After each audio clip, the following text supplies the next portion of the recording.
पंडित को लेकर उत्तर प्रदेश की राजनीति एक बार फिर गर्मा गई है। इस बार भी मामला एक सवाल को लेकर ही है। वहीं यह मामला सामने आने के बाद राज्य की सियासत में बवाल मचना तय है, क्योंकि इस बार शिक्षक संघ ने भी मोर्चा खोल दिया है और जानबूझकर ब्राह्मणों को निशाने पर लाने का आरोप लगाया। साथ ही इस मामले में जांच की भी मांग उठी। तो क्या है पूरी खबर, देखिए इस रिपोर्ट में। उत्तर प्रदेश में एसआई भर्ती में पंडित को अवसरवादी कहने को लेकर शुरू हुआ विवाद अभी थमा भी नहीं था कि इस बीच एक और मामले ने तूल पकड़ लिया है। ताजा मामला बेसिक शिक्षा विभाग की तरफ से संचालित परिषदीय यानी राज्य सरकार के अंतर्गत आने वाले स्कूलों में आयोजित 7वीं की संस्कृत परीक्षा में पूछे गए एक सवाल को लेकर है, जिसे जाति सूचक मानते हुए पंडितों के खिलाफ माना जा रहा है। दरअसल आगरा के एक सरकारी स्कूल में 7वीं क्लास की संस्कृत परीक्षा में एक सवाल पूछा गया और सवाल था कि वो कौन है जो बिना पैर के दूर तक जाता है, साक्षर है लेकिन पंडित नहीं है। विकल्प दिए गए थे बादल, पक्षी, वायु और पत्र। वहीं अब इस पहेली में पंडित के जिक्र को जाति सूचक टिप्पणी के तौर पर देखा जा रहा है और अब इस पर जमकर बवाल खड़ा हो गया है।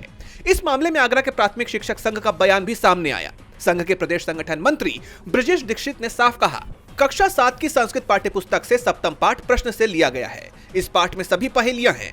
वो बच्चों को संस्कृत के शब्दों और व्याकरण से परिचित कराने के लिए बनाई गई हैं। लेकिन प्रश्न पत्र में प्रश्न जो साक्षर है लेकिन पंडित नहीं है के विकल्प के रूप में पंडित शब्द को पहेली के उत्तर के रूप में प्रश्न पत्र में जानबूझकर जोड़कर ब्राह्मणों की भावनाओं को आहत किया गया है। ब्राह्मणों को जानबूझकर अपमानित किया गया है।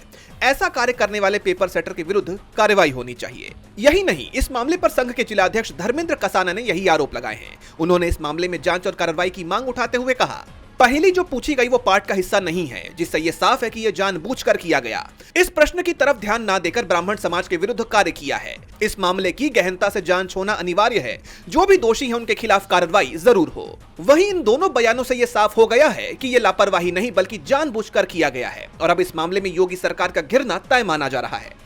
ऐसे एक के बाद एक कई मामले सामने आ चुके हैं जिस पर सरकार पहले ही बुरी तरह से घिरी हुई थी। विपक्ष ने सरकार के खिलाफ मोर्चा खोला था। ऐसे में एक और मामला सामने आने से विपक्ष अपने हमले और तेज कर सकता है।